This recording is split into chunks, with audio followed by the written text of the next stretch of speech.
A student. Now I give lecture on fuels and fuel handling of a steam power plant. Comes under this topic. First we studied about the different types of fuels used in the steam power plant. The fuel is in the form of natural or prepared form only. It may be solid fuel or liquid fuel or gaseous fuel. The example of solid fuel is coals, cokes, wood. The example of liquid fuel is alcohol, petroleum, oils, etc.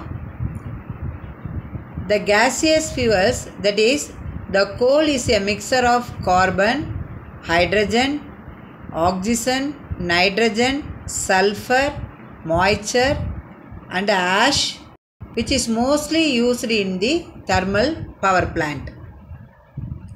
Now we studied about the classification of fuel. The first one is anthracite fuel. It is very hard coal which is having shiny black luster and it has high percentage of the carbon. It has 8% of volatile matter only. Then second one is the semi-anthracite type of fuel.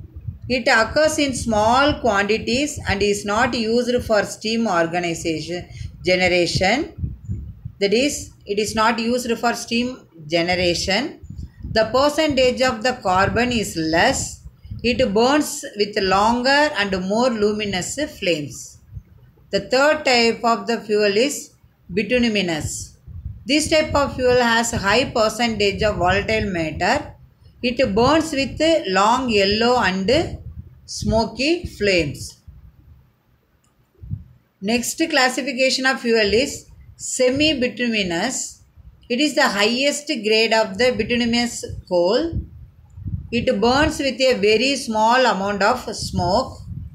It is softer than the anthracite and it contains 14 to 22% volatile matters. Sub-bituminous, it is known as the low grade bituminous coals.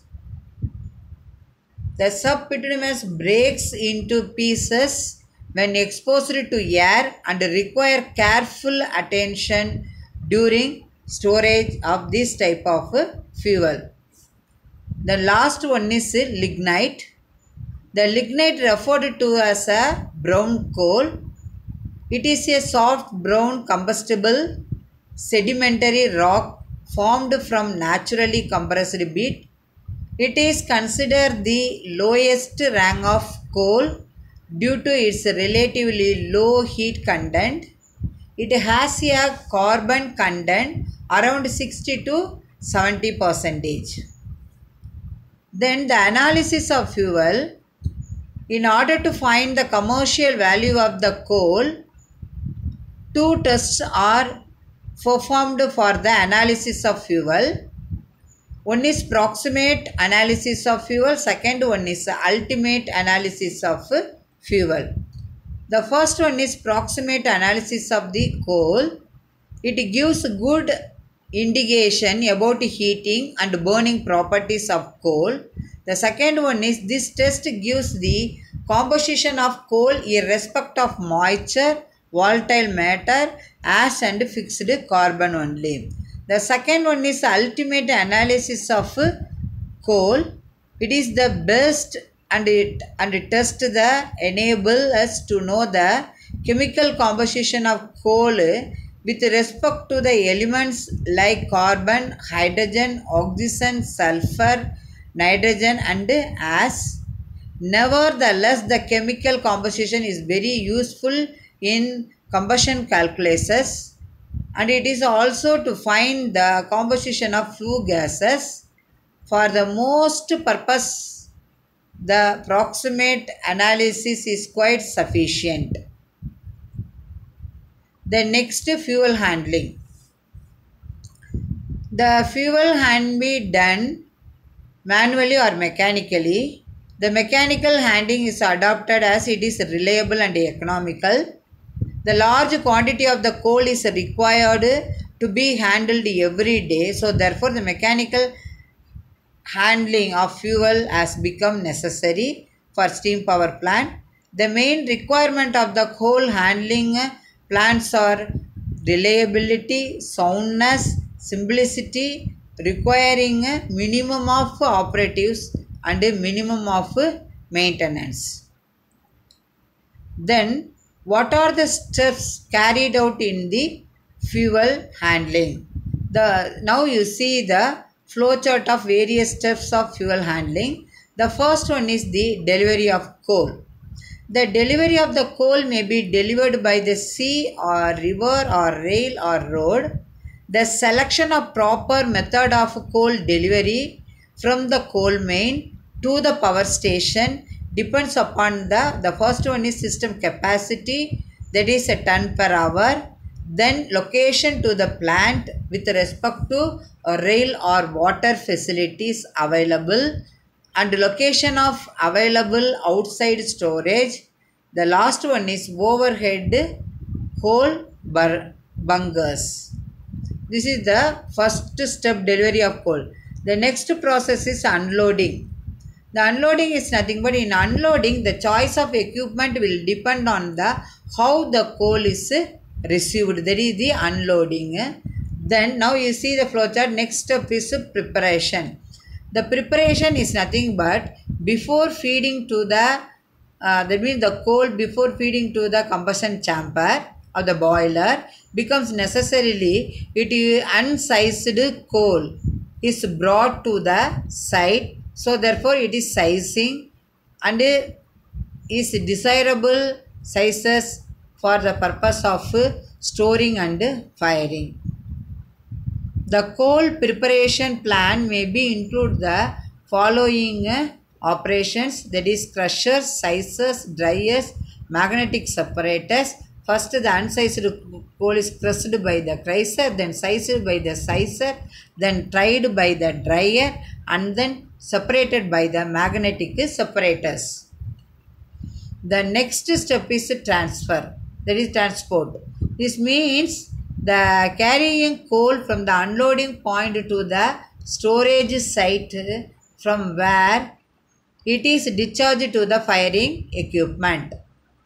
It may require one or the more other one equipment depending on coal conditions, that is the local conditions.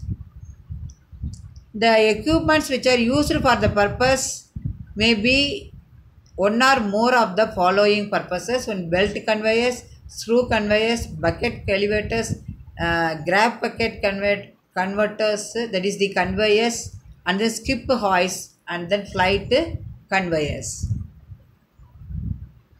The next step is outdoor storage. Another name is dead storage. The storage of coal is essentially employed in the fuel handling process for the two reasons. The first reason is it is an insurance against complete shutdown of the power plant which may arise from failure of normal local delivery. Then second reason for the storage of coal is it can be taken off the seasonal market conditions. This means that the low prices coal can be purchased and stored for further use. However, there are number of factors which are the risk factors, spontaneous condition to be considered for spontaneous combustion, possibility of deterioration of coal during storage, interest on account of blocked capital cost, and then cost insurance, it is insurance cost of handling coal because of the storage etc., which storage of the coal undesirable. In the outdoor this delivery, the amount of the coal to be stored depends on the available of space for storage, transportation facilities, amount of coal. You can consider, and then away or nearness of the power plant to the coal mine. You can consider all then only you can the amount of the coal to be stored. The usual practice is to store coal. This is required for 1 month of the operation of the power station in case it is at a comparatively longer distance from the power station situated near the facilities.